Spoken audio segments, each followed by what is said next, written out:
진짜 복음, 가짜 복음이란 제목으로 하나님 말씀 증거하겠습니다. 미국의 댈러스에 있는 빌리지 교회의 대표 목사님, 여러 목사님 중에 대표 목사님인데 매튜 챈들러 목사님이 그 교회가 좀 많이 힘들어지고 한 100여 명도 안 되는 성도로 큰 교회에다가 작아졌었는데 이분이 오신 뒤로 만여 명이 넘는 성도를 부흥을 했습니다. 많이 모여서가 아니라 복음에 대해서 아주 굉장히 일가견이 있는 그런 말씀을 전했기 때문에 많은 영혼이 살아났다는 것입니다. 어느 날 목사님이 성도들에게 의미심장한 도전을 했습니다. 여러분 생각에 우리 교회가 만약에 뷔페 식당처럼 마음껏 이렇게 골라먹는 그런 식당으로 생각한다면 다른 교회를 가셔도 좋습니다. 이렇게 막 선포하기 시작했습니다. 사실 교회는 우리 자신의 취향, 요즘은 개취라고 말하는데 내가 취향대로 골라먹는 말씀, 난 이런 말씀 좋아, 난 이런 말씀이 좋아, 요렇게 취사 선택하는 말씀이 아니라 사실은 하나님이 선포된 말씀을 듣고 순종하는 게 하나님의 말씀이지 나는 요런 말씀 쪽이 좋지, 저런 거는 나하고 어울리지 않아, 이것은 복음이 아니라는 이야기를 한 것입니다. 과거 한국교회도 복음도 물론 선포됐지만 사실은 대부분 열심히 기도해라, 열심히 봉사하라, 그러면 네가 복받고 부자되고 성공할 것이다, 이러한 번영주의, 번영신앙 이런 것들이 굉장히 인기가 있었습니다. 가난했기 때문에 이런 쪽에 치우쳐서 말씀을 전했다고도 볼 수 있는데 또 한 가지는 유교적인 배경, 우리나라가 유교의 문화권에 있었잖아요. 유교적인 배경 때문에 굉장히 도덕적인 설교, 윤리적인 설교 이런 게 아주 인기가 좋았습니다. 바르게 살아라, 착하게 살아라, 효도해라. 이게 목사님의 상당히 중요한 설교의 주제들이었습니다. 그리고는 한동안, 꽤 오랫동안이죠, 심리학적인 설교가 아주 인기가 있었습니다. 그래서 오카노 목사님 아드님이 심리학에 물든 부족한 기독교 이런 책도 썼는데 상당히 일리가 있는 책이었습니다.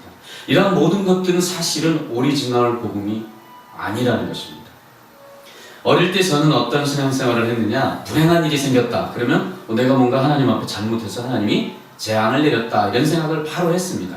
근데 반대로 좋은 일이 생기면 야, 내가 진짜 요즘 잘하고 있나봐, 내가 요즘 열심히 교회 다니고 봉사했더니 하나님 복을 주네, 이런 생각을 먹었죠. 역시 아니라는 건 아시죠? 참고로 우리 어머님이 굉장히 건강하고 훌륭한 인격을 가지신 권사님인데 유독 제가 결혼하지 못한 그 중요한 원인이 자신이 기도를 못해서 이렇게 됐다라고 상당히 힘들어하면서 기도를 하고 계시고 자유하지 못하세요. 고맙긴 하지만 복음적인 마인드는 아니에요. 여러분, 착하게 살라, 죄를 짓지 않도록 노력해라, 그리고 타인에게 선행을 자꾸 베풀어라, 교회 봉사 목숨 걸고 해라, 아니면 예배를 절대로 빠지지 말고 사수해라, 그래야 복 받는다 라는 이야기들 설교를 우리 어릴 때부터 많이 들었습니다. 주일학교 때부터 어른이 될 때까지 늘 이런 식의 이야기들의 말씀을 듣는다는 거죠. 그러나 오리지널 복음은 아니에요. 여러분, 그러면 다니엘을 어떻게 할 거예요? 그 훌륭한 다니엘이 한 번도 교회 나가서 예배 드린 적이 없네요. 이걸 어떻게 설명할까? 그 당시에 이방 나라에서 그 총리 역할을 4대 왕이 4번 바뀔 동안 총리 역할을 계속할 동안 성전이 없었어요. 교회 나가서 예배 드린 적이 없다고요. 그런데 하나님이 가장 인정하는 하나님의 사람입니다. 어떻게 설명할 거예요? 그러니까 복음이 예배 빠지지 말라라고 이야기하는 걸로 복음을 이야기하면 안 된다는 것입니다.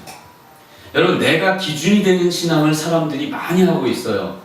저도 한국인이니까 똑같이 한국적인 마인드에서는 내가 뭔가 행하는 기준이 나예요. 내가 뭘 행하면 하나님도 뭔가 복을 주고 내가 행하지 않으면 하나님도 뭔가 은혜를 안 준다라는 게 내가 주체인 거예요. 그거를 누가복음 말고 내가복음 이렇게 표현을 해요. 내가 주체가 되는 복음. 여러분, 내가 기준이 되는 신앙생활은 복음이 아닌 거예요. 그러면 내가 기준이 되면 내가 잘해야만 하나님 복 주기 때문에 어떻게 신앙생활을 하죠? 다 모든 게 힘들어요. 짐이 되고 막 어렵고 또 교회 가야 돼, 또 뭘 해야 돼, 이렇게 생각하는 거예요. 제가 한 자매님을 상담을 한 적이 있어요. 대학 CC 때 아주 선남선녀로 잘생기고 예쁜, 그래서 CC가 돼서 부러워했는데 그만 속도 위반을, 하나님 원하지 않는 일을 저질러서 아이가 생겼습니다. 엉겁게 결혼을 했습니다. 근데 애가 태어났는데 문제는 이 남자가 부잣집 아들인데 애가 공부는 좀 잘해요. 저 신촌에 있는 좋은 대학을 갔으니까요. 근데 생활 능력은 제로예요. 게임을 주로 하고 있고, 그리고 아이가 태어났지만 아이를 보지도 않고, 급기야는 이제 돈이 생기면 돈을 뺏어다가 딴짓, 즉 인터넷에서 즉석 만남 이런 식까지 하여튼 아이가 좀 패분하였습니다. 결국 이혼을 했는데 문제는 이제 여기서부터가 시작이에요. 자기가 너무너무 힘들어서 엄마가 권사님이니까 엄마에게 찾아가서 이야기를 했습니다. 엄마, 나 이제 엄마 다니는 교회에서 신앙생활 하고 싶어요. 그랬더니 엄마 권사님이 뭐라고 했을까요? 얘야, 우리 교회는 오지 말고 다른 교회를 찾아보거라. 이렇게 말을 했다. 저한테 상당히 눈물을 막 휴지를 이만큼 쌓아놓으면서 울어요. 얼마나 상처겠어요. 엄마가 교회 다니는 권사님인데 우리 교회 오지 마. 딴 데를 가거라. 라고 이야기했다. 이 권사님이 왜 이런 반응을 보였을까요? 진짜 복음을 들어본 적이 없어요. 마음에 자유함이 없어요. 아침에 목사님이 자유함에 대해서 굉장히 많이 말씀하시죠. 신앙생활, 하나님이 우리에게 예수를 보내서 죄에 대해서 자유하고 모든 삶을 자유하게 살게 하려고 예수가 십자가에 죽기까지 했는데 자유하지 않아요. 그렇게 오래 교회 다녀서 권사님이라는 너무 아름다운 직분을 받았지만 자유하지 않아요.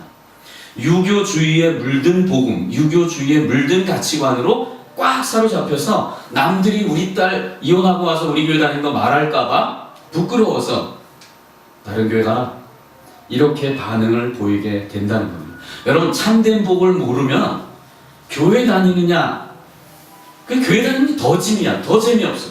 더 매여가지고 자유하지가 않아. 도덕주의에 입각한 설교를 계속 듣고 자랐기 때문에 자유함을 몰라요. 근데 만약 이 권사님이 참된 복을 믿고 받아들였다면, 그리고 참된 복음 안에 그 자유를 누리고 있다면, 이때가 딸을 품어줄 때죠. 품어주고 위로해주고, 딸아, 너는 상처를 받았지만 훨씬 더 네 영혼은 성숙해지고 하나님이 사랑을 부어주실 거야. 한번 신앙생활도 같이 해보자.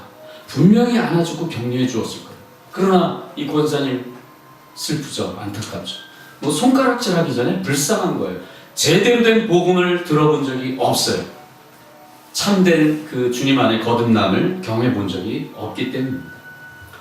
하나님이 우리에게 주신 그 소중한 자유는 무지막지한 대가를 지불하고 얻은 자유예요.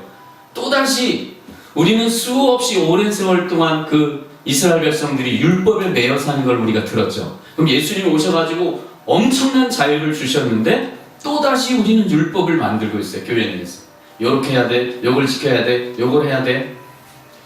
복음 안의 자유는 그렇게 해서 누리는 것이 아니라, 그러면 계속 복음이 눌리고 율법만 강세하게 된다는 것입니다. 유교의 가장 큰 문제점은 하나님이 나를 어떻게 볼까, 이게 관점이 돼야 되죠. 우리는 하나님이 나를 어떻게 볼까 이렇게 바라봐야 되는데, 사람들이 나를 어떻게 볼까, 이거에 완전 사로잡혀 사는 거예요. 그러니까 그 사랑하는 딸을 그렇게 최고 힘들고 최고 어려울 때 품어줘야 될 때 내치는 거예요. 뭔가 사람들이 우리 집안 우아하게 보이게 하고 싶어서. 이거 참 불쌍하죠. 사람에게 집중하고 사람이 날 어떻게 볼까 집중하는 것은 오리지널 복음이 아니라는 것입니다. 어떤 분이 이것만 세웠는지 모르지만 아기가 걸음마를 할 때까지 세어보니까 몇 번 넘어지다 보니까 2000번을 넘어지더라, 이런 이야기를 했는데, 만약에 유교주의적인 가치관으로 딱 세뇌가 되어 있는 사람이라면, 옆집에는 얼마만에 잘 걷는다는데 우리는 왜 못 걸어? 옆집엔 말 잘하는데 얘는 왜 못해? 맨날 아기 때부터 비유를 하고 있어요. 유교주의는 뭐냐? 남들이 하는 만큼 해야 되거든요. 우리 한국에는 이게 팽배해요.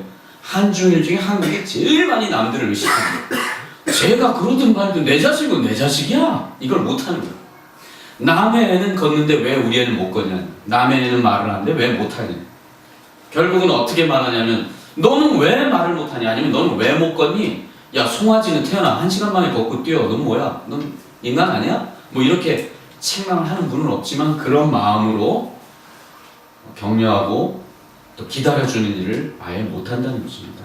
여러분, 아기 비유를 했지만 사실 끊임없이 누구네 아들, 누구네 딸은 이 얘기를 너무 많이 해서 한국적인 이제 문화가 되버렸죠. 너무 남아이와 다른 친구랑 비유해가지고 요렇게 자기 자식이 왜 남만큼 못하냐고 비아냥하고 혼내고 윽박지르다가 나중에 이게 안 되면 어떻게 하냐면 이런 버전으로 나가요. 내가 못나서 그렇구나. 이 부모가 잘못이다.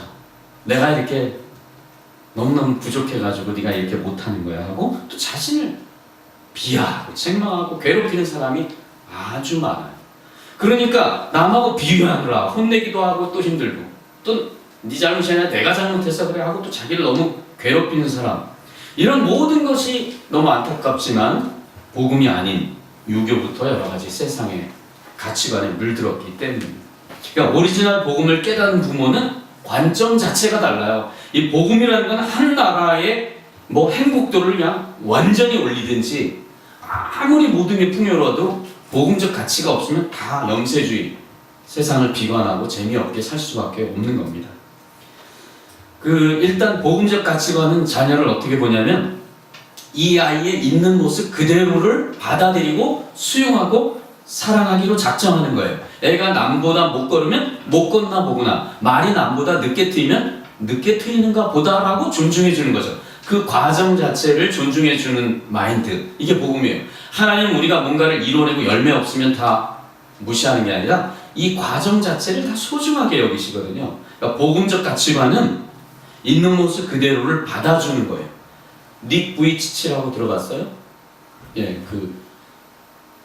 팔다리가 사지가 없어요. 팔과 다리까지 없어요. 손 하나라도 남아야 되는데 없어. 근데 이분이 얼마나 영향력 있는 분이냐? 전 세계에서 이분을 초청을, 저도 2년 전, 3년 전에 이분을 초청해서 강의하려고 했는데 4천만 원에서 6천만 원이에요. 잠깐 강의한. 그만큼 굉장히 영향력이 있는 분이라는 이야기죠. 특히 중학생들, 여중생들 막 까칠한 애들이 이분 강의를 듣고 나면 눈물 펑펑 흘리면서 프리허그를 되게 좋아하는데 이분이 안아주면서 막 울면서 고백해. 내가 감사하면서 열심히 살아야 돼.